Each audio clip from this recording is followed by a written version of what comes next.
Hello, my friends, and welcome back to Pokemon Sword Ranked Battles Season 2, Part 2. So, on this series, I think I'm going to start showcasing a Pokemon from my team at the beginning of every set of battles. So, Darmanitan has Guerrilla Tactics, an ability that basically choices it by default. And it has a Choice Scarf, so it's at +1/+1, basically. And you can see that it has full attack and speed investment. Then you've got Icicle Crash, 90 accuracy, 85 power, Flare Blitz, which has been really helpful to have on it. U-Turn, I haven't used that much, and Earthquake for just strong hitting ground attack. Obviously, all four of those are physical attacks. Jolly Nature, so that's plus speed minus special attack. It doesn't use special attack for anything. So that was just a quick rundown of Darmanitan, and obviously its ability locks it into one attack already, so having a choice item on it has no downsides at all. So it starts every battle with +1 attack, +1 speed, so that's been part of the reason it's been so dominant. Or at least, it's a really good lead-off. If it ever came in on something that it matched up really poorly against, it could also just use a U-turn and get out of there right away. So that's another option that I haven't been using much. So let's see, we have found our first battle of the day. And we have our new Decoy Charizard in the lineup this time. Now, this guy had a complete monotype Ghost team except for his Cinderace. So I thought that was interesting. I still lead off with Darmanitan. Then go Dragapult and Mimikyu second and third to fight the ghosts. So we'll see how that turns out. And this one's getting started. Updated trainer card for you. Change the eyes a little bit. Alright, and as I usually do, I lead off with my Darmanitan. And he leads off with Cinderace, so this was a miscalculation on my part, and I wonder if he does that on purpose. He has 5 Ghost-type Pokemon on his team, but leads off with Cinderace. So I go for the Earthquake right off the bat, and he immediately Dynamaxes, so that was an interesting move. Most people don't usually do that. So now the Cinderace has double health, and Cinderace is also a very fast Pokemon, so even though I am Choice Scarfed, yeah, that did pretty well. Cinderace could have been faster, I believe, even with the Choice Scarf, but he's going to take me out in one shot after that. So Darmanitan hits once. If he wasn't Dynamaxed, I probably would have beaten him in one hit with the Earthquake, so that was a good move by him, because that let him survive the hit. Then I'm going to switch into Mimikyu here. So Mimikyu comes out, and I go with the Swords Dance setup, so I'm going to try to sweep. But unfortunately, Cinderace is faster than my Mimikyu. Mimikyu is a good bit slower than Darmanitan with the Scarf on. And his max air speeds are just going to make him faster and faster. But I do have Shadow Sneak on Mimikyu for the priority attack. So all isn't lost here. Mimikyu hits its Swords Dance now, so it's a +2 attack, and I'm going to go for the Shadow Sneak. And that'll be an easy way to finish off Cinderace, and I still haven't used my Dynamax yet. So we're still very much in this one.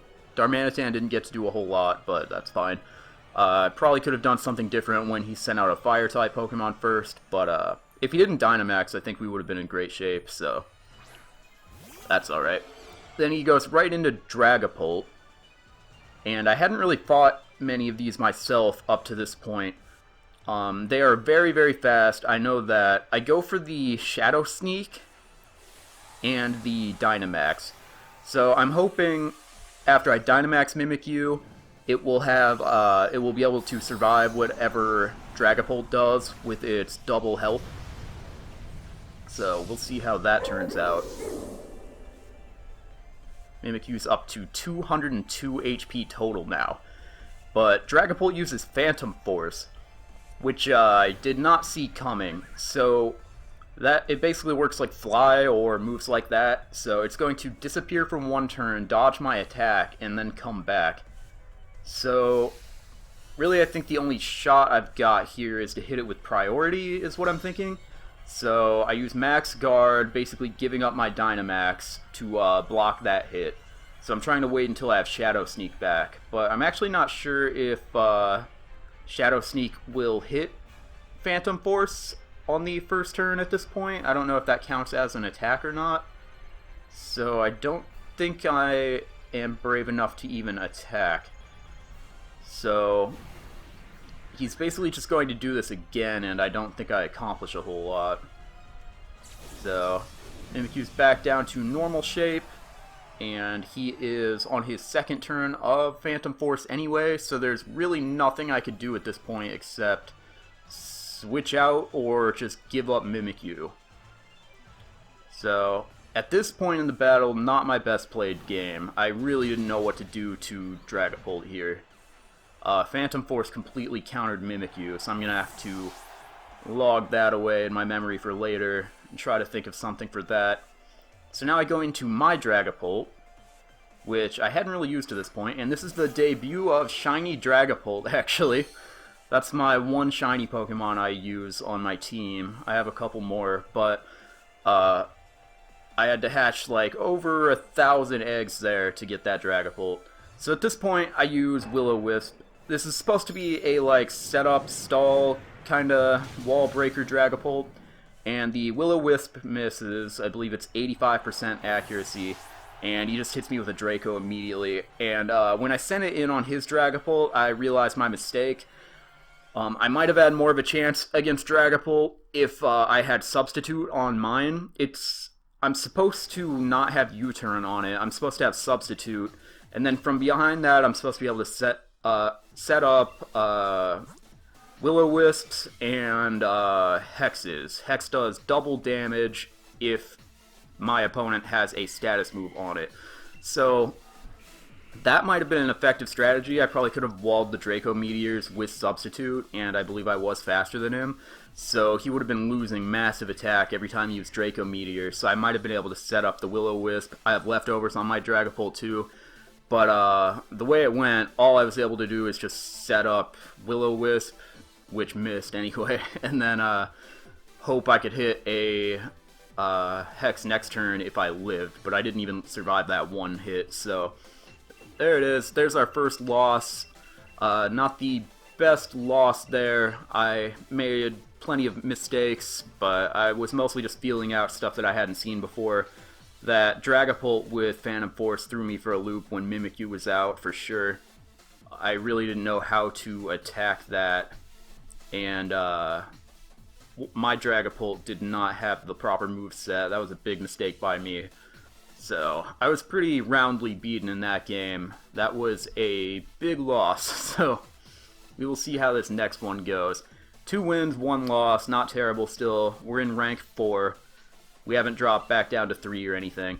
So this guy brings in only 5 Pokemon. I think that's kind of weird. I'd bring in a 6th just to potentially throw off your opponent, even if you only have 5 good ones. Like, that's what I'm doing. I really only have 4 that I actively use on this team. So I'm going to start with Darmanitan as usual, but this time I'm bringing in Teleon with Mimikyu. I forgot to fix my Dragapult in between games here. I just went right into the next one, so Dragapult's really not very useful in its current state. I think it has Draco Meteor, so it could just be like an all-out special attacker with that one attack, but that's not really what I have that Dragapult for. It also has like HP and defense, I think special defense investment, so it's really not built to just be a one-attack special attacker.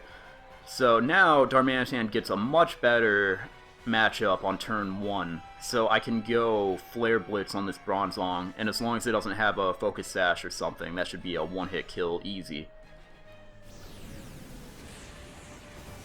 And there it is. Bronzong has nothing to protect itself from Flare Blitz, so it just goes right down. Darmanitan's going to take a good amount of recoil damage, but that's well worth it to get a Pokemon out of the way on turn 1. Then he's going to go into Tyranitar. And Tyranitar is going to start up a Sandstream. And little do I know at this point, Tyranitar is actually quite good against Darmanitan. And I make a misplay here. I thought it looked like Max Hailstorm was also super effective, just like my Earthquake would have been. But it's actually just normally effective. But with it being a stab attack, it's not horribly worse than Earthquake would have been. But yeah, that was a misplay. Earthquake would have been more damaging here.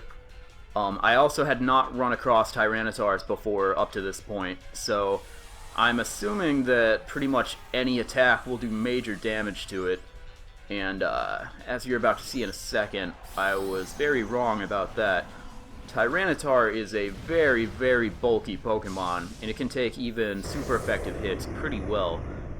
So up to this point, I hadn't really found anything that could wall off Darmanitan, and as you'll see from the Max Hailstorm, hitting neutral, it does probably less than a third of its health, so I had never seen anything like that before. Tyranitar is a good counter to Darmanitan, and I even found out later that Earthquake even would not have done much more, just barely a little bit more. So now he's going to use the Steel Max attack in his Dynamax form. I have lost my lead and my Dynamax Pokemon, and he is on the first turn of his Dynamax. His Steel attack takes me right out. So fortunately I brought Inteleon. This Inteleon, I haven't described its set yet, but it has Scope Lens, which increases critical hit rate. So using that in conjunction with Snipe Shot is good. Also, Inteleon's supposed to get a hidden ability at some point that makes it do extra damage on critical hits, so that's basically what I'm waiting for. I might have to make a new Inteleon. I don't know if like Ability Capsule will be able to switch that, but either way, that's the set I want to run. But Inteleon hits a critical hit. It does a lot of damage against a, I think, HP invested Tyranitar in Dynamax form. I mean, that thing must have well over 400, 500 HP, and it gets it down pretty low. So now we're on our last legs with Mimikyu. So I believe I'm going to go for the setup, go for Swords Dance here. I think this is Tyranitar's last turn of Dynamax, and we still have our Disguise intact, so as long as we're faster than Tyranitar and his next Pokemon, we still have a shot, but I don't even know what his next Pokemon is.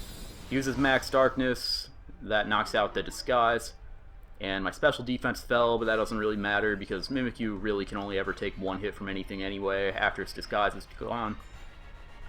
So now we're back on equal footing. Sandstorm's still going, so that'll chip away at Mimikyu still too. But really, at this point, if Mimikyu gets hit by anything, it's just going to faint. I need to be faster than his last two Pokemon. It is faster than Tyranitar, so that's good. Crit doesn't matter there, I easily would have beaten it. A miss from Play Rough would have ended the match, so that's good that it hit. 90% accurate, but you'll miss things like that plenty. And now let's find out what his last Pokemon was. And it is Roserade. So I didn't have anything super effective against Roserade, and I wasn't really familiar with how fast it was. I haven't really seen people using these. Luckily I'm faster, I just hit the neutral Shadow Claw, and that takes it right out. Simple enough.